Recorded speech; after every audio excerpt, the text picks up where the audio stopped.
Hey everyone, so we've had a bit of rain today, a little bit of water in the stream, not a lot, but a little bit. So I thought I would turn the hydro on and see how it was going to work, but we have a problem. You guys were right, the box, ooh, wearing me Crocs, got the old safety Crocs on, walking down to the hydro. Yeah, you guys were right, the box is too flimsy. Falling over. What's happening is I can push down on the nozzles a little bit and it actually changes the efficiency. It's moving the jet of water too much and it's causing problems. I shall show you now. I've been experimenting here with putting these bits of wood underneath the nozzles and stuff to try and hold them in the correct position, and essentially most of them, the weight of the hose pulling on them is making them direct in the wrong place. So these ones are getting pulled down, so when I put a bit of wood under them they work as they should. But as soon as I take that bits of wood out, you know, the nozzle is facing in the wrong place and I'm losing about 30 or 40 watts from that direction being wrong. You can actually hear it. I'll show you. So I put this is into just turned off, it's not going to be loaded, it's just in free spin. I'll show you the difference, you can hear it.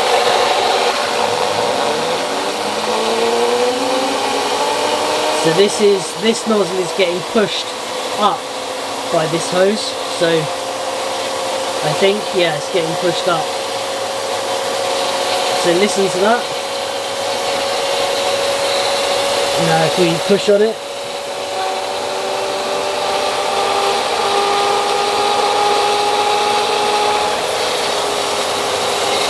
slow.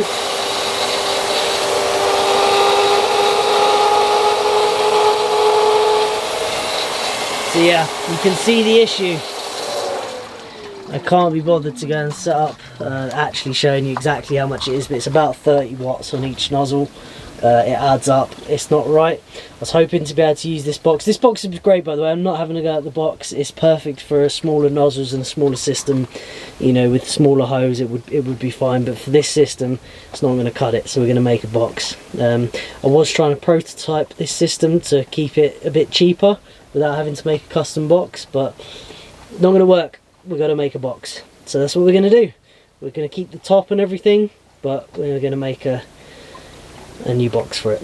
Okay, so let's get started. Right, it's about an hour later. Pain in the elbow and a bit of swearing, but it's all taken apart. This box housing, like I say, nice product. Actually, very good quality plastic. It's glass fibre reinforced, I believe.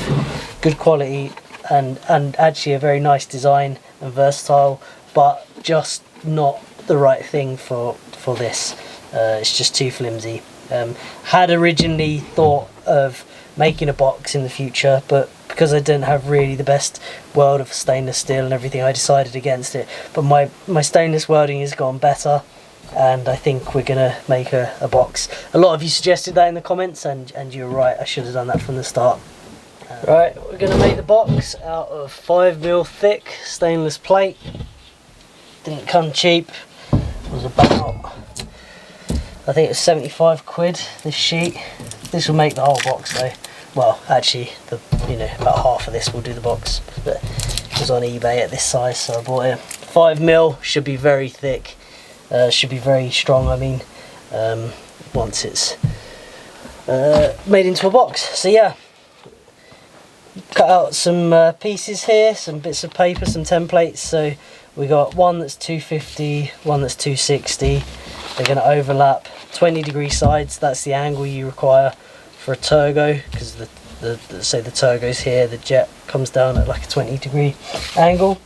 So we need 2 of each of these, and then so these will be kind of like that. Oh, sorry, like that. And then there'll be a square bits around the bottom.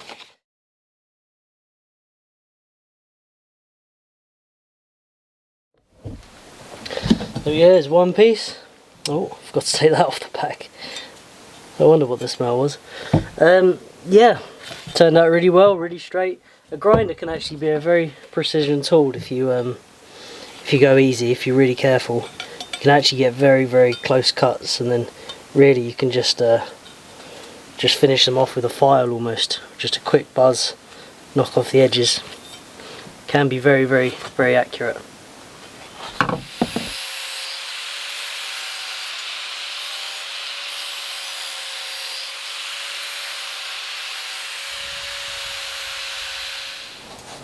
There we go. Nice piece of stainless steel, 20-degree sides. Get another one cut out. Didn't take long. Maybe 5 minutes. Not bad at all. Right, got 2 pieces cut. These are the 2 shorter pieces. So these are the 2 250 mils, and then the other pieces, because it's a box, we want the corners to overlap like that. Because it's a box, obviously we need to add that 5 mil from each side to the other 2. So the other pieces are 260s. So let's go and get them cut out now. Right then, let's give this a little go. So let's say that is a short. Fits nice. That's long. That's got to go over that.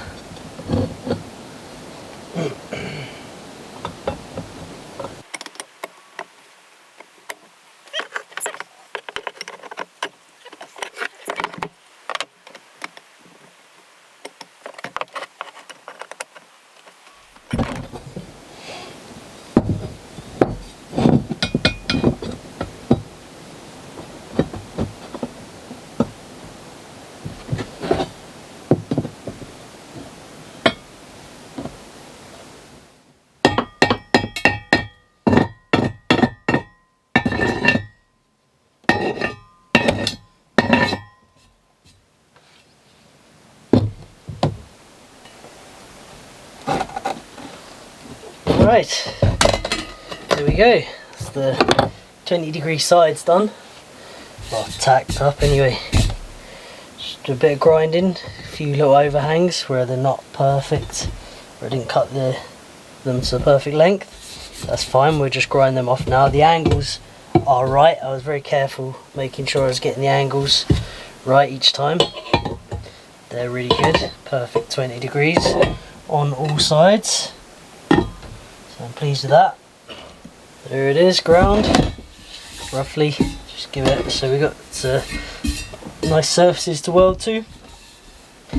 Okay, really pleased how it's coming. My only concern is when I start welding, is it all going to warp and do all sorts of stuff that I don't want it to do. So that is a concern. But I'll probably just do little stitches on it, like evenly, like do a little bit, you know, each bit all the way around, try and spread the heat even, you know, and then once I've got some stitches on it and it's sort of evenly heated, come back in then and finish the rest maybe. So I'm not an expert, but I think that'd be better than just doing like a whole corner, because I think it'll warp.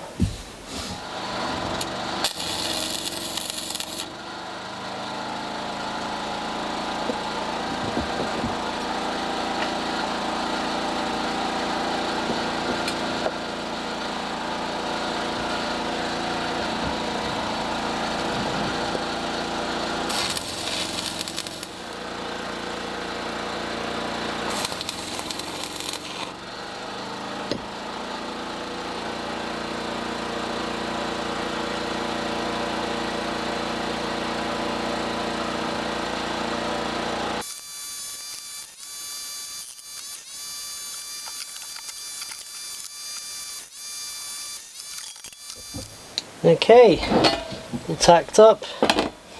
Kept it as low as I can, because obviously any height that it's up is loss of power, so it's as low profile as it can possibly be where it's still, everything will fit.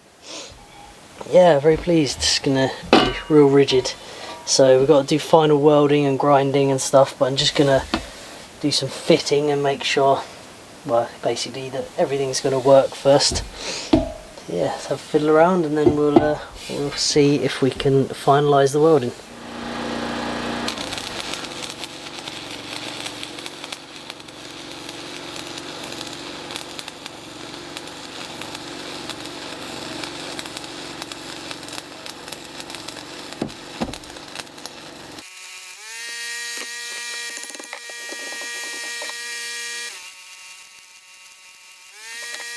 So I've got this just a few little stitches. Basically I'm doing a bit there, I'm always going opposites with it. It's getting hot now, so I'm going to let it cool off because I don't want it warping on me. I spent a long time getting all the angles all right. I do not want the thing unevenly changing. Alright, hey everyone, I'm just at a friend's workshop. My friend, the tidiest workshop in the world. I think I am probably the dirtiest thing in here. But yeah, because the new housing doesn't have that sealing groove that we put on the plastic one, I've just welded this rough bit of plate on here. This is going to centrifugally spin that water off before it can rise up and get to the bearing. So it's just like, what do you call it, thrower. So yeah, it's a bit rough, so I just here at my friend's workshop with his lathe, just going to get it tidied up and balanced, and yeah, so let's get this chucked up and get it machined.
I haven't got the right tool to get into the back, so just gonna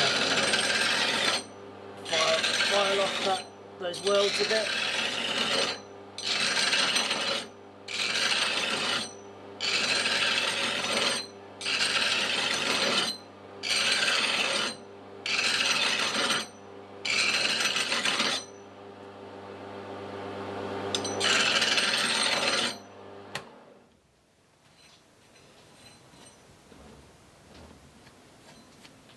Get in there.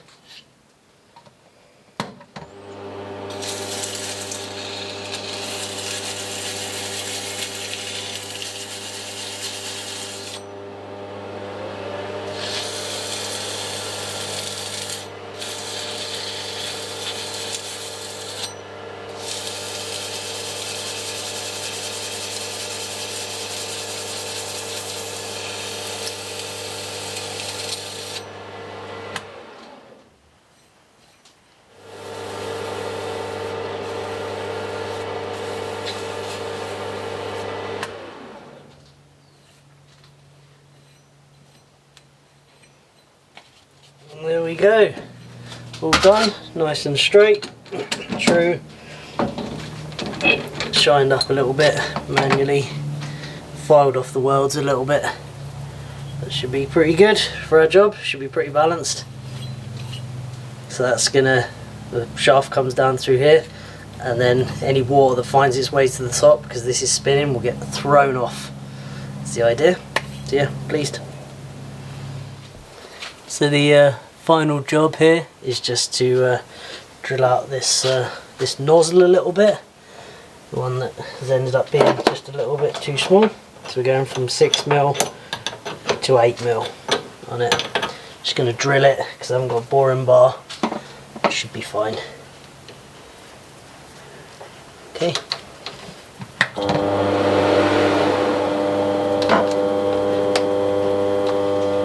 Brass, so it's going to want to grab, so I've got to be a bit careful.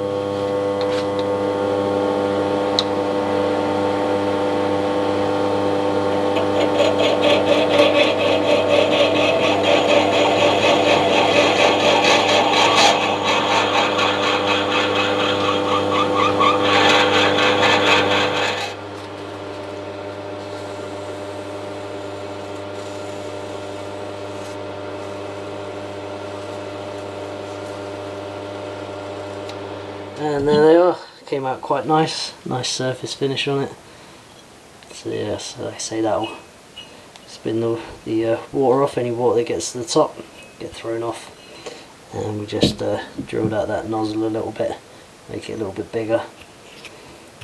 Bit of swarf in the back, so just need to blast it out. But yeah, so that's our lathe work done. Now we can carry on welding the box up and get everything fitted.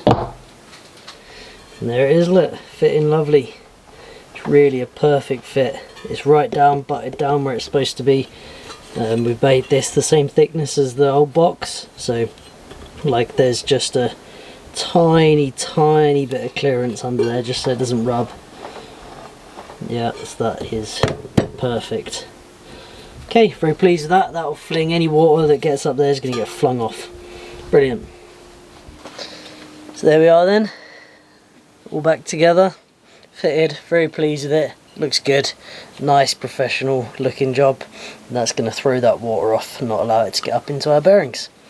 Okay, finish welding the box and we'll be able to get this back together. A few days has passed since we last checked this out. I've done a little bit of welding on it, finished off the welding. Pretty pleased with how it's turned out. It's only with the arc welder, but it's not too bad really. So I've got a friend coming over today and we're going to have a figure out, see if we can put our heads together and figure out a nice way of directing these jets really well to the cups. Better than they were before, I think, because of the movement of the box. We've obviously got our thrower fitted as well. So hopefully we'll get this all back together today with all the nozzles and everything attached and have it working, which would be good. So once my mate turns up, we'll figure out how we're going to drill these nozzles. Right, we've come up with a little aiming tool. It's just a bit of wood turned on the lathe with a spoke in it, which is perfectly square to that. I'm going to use that to direct the nozzles. I think that's going to work. So we're going to drill a hole, the bigger hole where we can move this around, and then we can draw around this, and yeah, we can direct the nozzles with it. Where's the little thingy-jiggy? The pointer? Yeah, the pointer. Yeah. Right, so I think we've got a plan here. We're measuring and using, where's that other bit gone, Ruff? The other pointer. That one. The bolt pointer. So we use that one to get a rough, so we have that face up against the back of here to get a rough idea of where a hole needs to go. Then we drill a pilot hole through with a bit of play in it. Then we use this little pointer through that hole, butted up against that surface, and then that can tell us exactly where that jet should go in relation to the spoon. And then we're giving it an oval shaped hole so that we can actually do an adjustment up and down when it comes to the thing actually running, and that seems to be working well. So we've just got this one, we're about to hole saw this one out and then put a slot in it.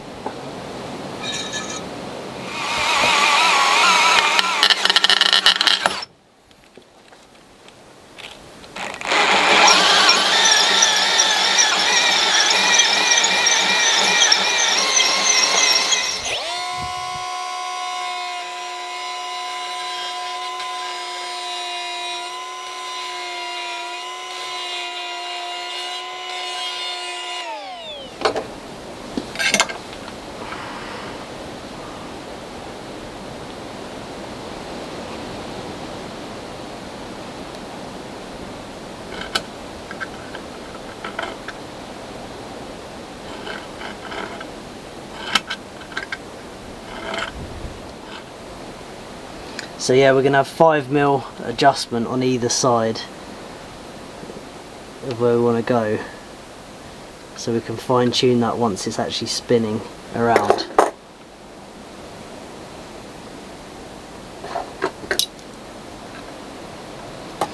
And that's going to allow us to fine tune each jet, because each jet, being a different size, needs to interact with the cup at a different point to be at its most efficient place. And it's very hard to get that exactly right, because I think there's just too many variables involved site to site. So I think having adjustment on these is a far better solution.